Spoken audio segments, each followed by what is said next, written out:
Yo, what's up mga tropa? Nagbabalik na naman tayo dito sa ating printing channel. Sa mga gusto mag-business ng printing, panoorin nyo to.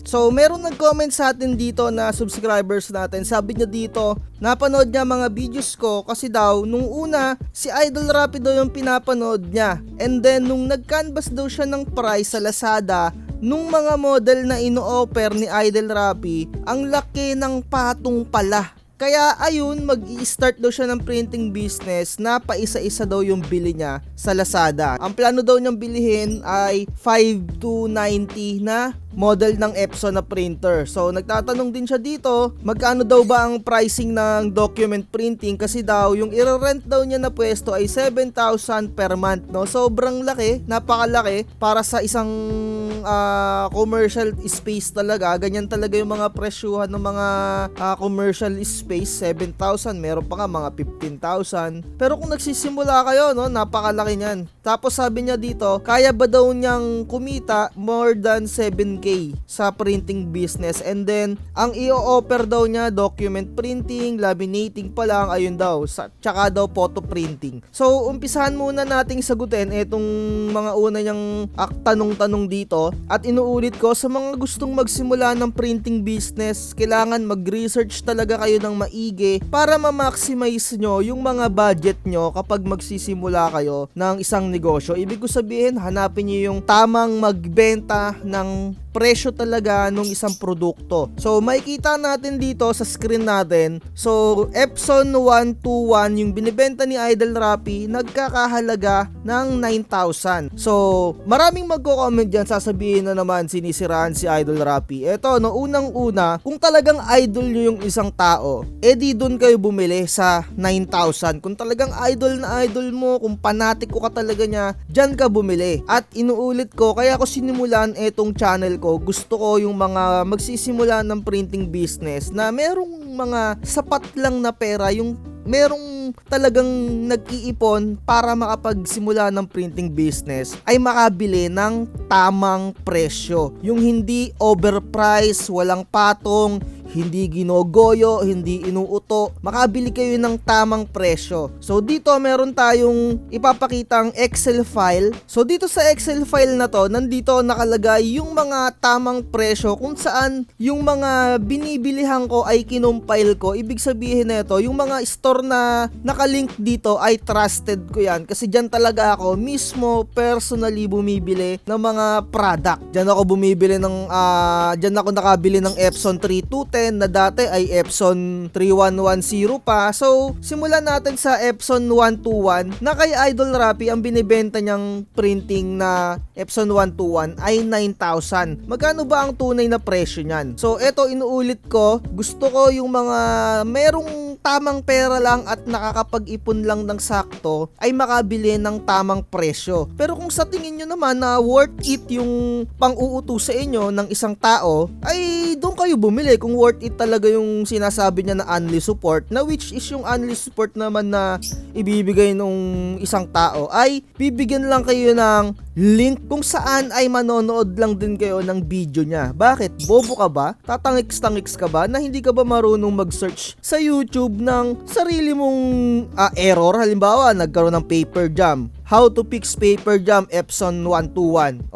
Kailangan pa bang i-send sa'yo? Kailangan pa bang i-spoon feed? Napakagunggong mo namang nilalang kung magsisimula ka ng printing business nang wala kang kaalam-alam. Diba? Kailangan mag-research ka muna bago mo pasukin yung isang pagninegosyo. Hindi yung meron kang napanood na napakaraming subscribers tapos talagang tipong utong-uto ka sa kanya. Diba, no? Isipin mo 5,000 tapos 9,000 yung bibilhin mo. 'Di ba? Kung mayaman ka talaga, kung gusto mong magnegosyo, edi bumili ka ng 9,000. At sinasabi ko sa inyo, unang-una pa lang, nagsisimula ka pa lang ng negosyo, lugi ka na agad. 'Di ba? Gamitin niyo yung utak niyo. So, etong Excel file na to ay ilalagay ko sa description para makabili kayo dito ng tamang presyo lang talaga. Diyan ako bumibili ng laminating film, cameo, PVC cutter, lahat-lahat ng mga materials ko ko dito sa printing shop ko, ayan, dyan ako bumibili. Kinumpile ko na yung mga link kung saan ako bumibili ng mga suggested retail price talaga. Walang patong, walang panggugoyo, walang panggagancho, walang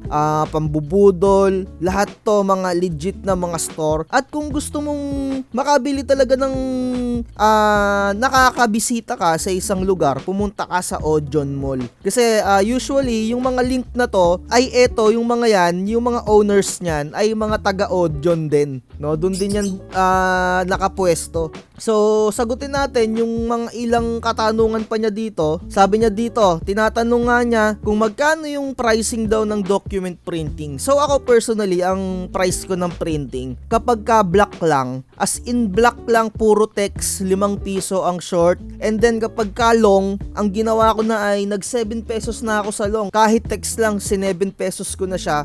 Baka yung short ko ay gawin ko na lang din 6 pesos kasi medyo tumataas na naman yung bilihin talaga. Ayun, tapos kapag medyo merong picture na gagawing grayscale, I mean black and white lang yung color, tapos may mga text, ang sinisingil ko talaga dyan, minsan 8 pesos o kaya 10 pesos. Nakasana ngayon na dito yan. Kung gusto nila magpa-print sa iba na mas mura, di dun sila, wala akong pakialam. Basta yung presyo ko, 10 pesos ako pagka merong picture tapos may mga text. Iba-iba, wala akong standard eh. Eto, no, kapag ka colored naman, pag buong band paper na short, 20 pesos. Kapag ka kalahati yung colored, 15 or 20. Pero kapag konting-konti lang, halimbawa resume, colored lang yung picture lang, sinisingil ko doon minsan 8 pesos, 'di ba? Konti lang naman yung pagka-colored. So, ayun, kung original ink yung gagamitin nyo, siguro mag-start kayo sa 5 pesos yung short na black. Kapag may picture, gawin yung 10.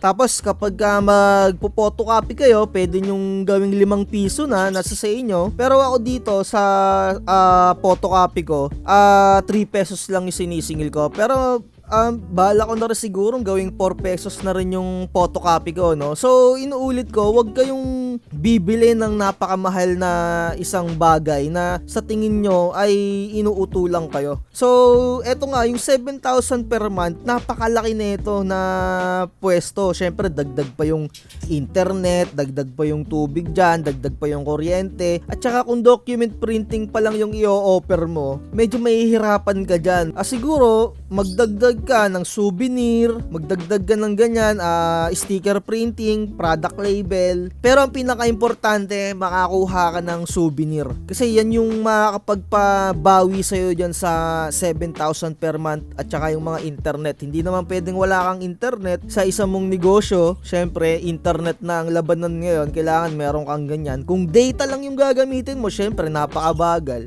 So, ayan, siguro, tingin ko sa'yo, maghanap ka ng medyo mas mababa pa dyan na renta, na pagrerentahan mo ng pwesto. Tsaka yung tipong hindi naman ganun kalakihan. Yung mga saktuhan lang na mailalagay mo yung mga machine mo, yung makakapag-craft ka kung kukuha ka ng souvenirs. Napaka-importante souvenirs. At tsaka tip ko sa'yo, mag-original ink ka na lang muna kung hindi ka pa ganun kagalingan sa paggamit ng pigment ink. Lalong-lalo na kapag mga ganyan document printing, para saan goods sa akin dyan, dye ink lang talaga na original.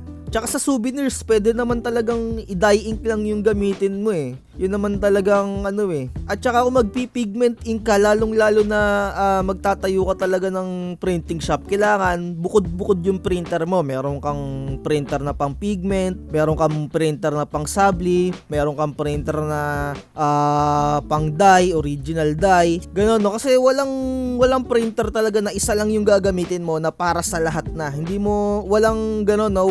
Walang solo flight lang na ganun. Lahat, hindi mo ma-accommodate lahat ng iisa lang. So, ayan, tip ko sa'yo, dagdagan mo nga yung services mo. Siguro maglagay ka pa ng wifi bendo, 'di ba? Kasi lalo na ganyan, printing business, kukuha ka pa talaga ng mga permit yan. Durug-durug ka dyan. Napakamahal pa naman ng permit ngayon kung mahigpit dyan, 'di ba? Syempre, baka sitahin ka dyan, maaaring sitahin ka kasi sa mahal ng ng 7,000 per month, imposibleng yung mga katabi mo dyan, ng mga may business din, ay hahanapan ka rin ng permit niyan, di ba? Yung mga Pilipino, naghahanap ng butas yan, kapwa mo Pilipino rin makakapagpa-laglag sa'yo eh. 'Di ba? Pero kung wala ka namang ginagawang kabulastugan, 'di ba? Kagaya nga nung pang-uuto na pagbibenta ng mahal, hindi ka masisilip ng mga tao, 'di ba? So inuulit ko, bumili kayo sa tamang presyo para kapag nagsimula kayo ay tamang presyo lang talaga yung inyong magagastos, hindi kayo napatungan ng triple, ng doble, 'di ba? Kasi isipin nyo Epson 121, 9,000, 'di ba? 121 lang 'yan, 9,000 na. Pero ang original price lang niya ay 5,000. Kahit anong mga binibenta na mahal ay kailangan ang bilihin nyo lang yung tamang presyo lang, at huwag kayong matatakot na akala nyo peki yung mga nabibili nyo. Yun pala, yun talaga yung mga legit na reseller. I mean, yun talaga yung mga legit na distributor. Kagaya nito, Kuyi Pigment Ink 650, 4 na peraso, tigi 100 lang yung ganyan, di ba? Tignan nyo, di ba? Kuyi Pigment, tignan nyo, ipapakita ko sa inyo, 650, 4 na peraso.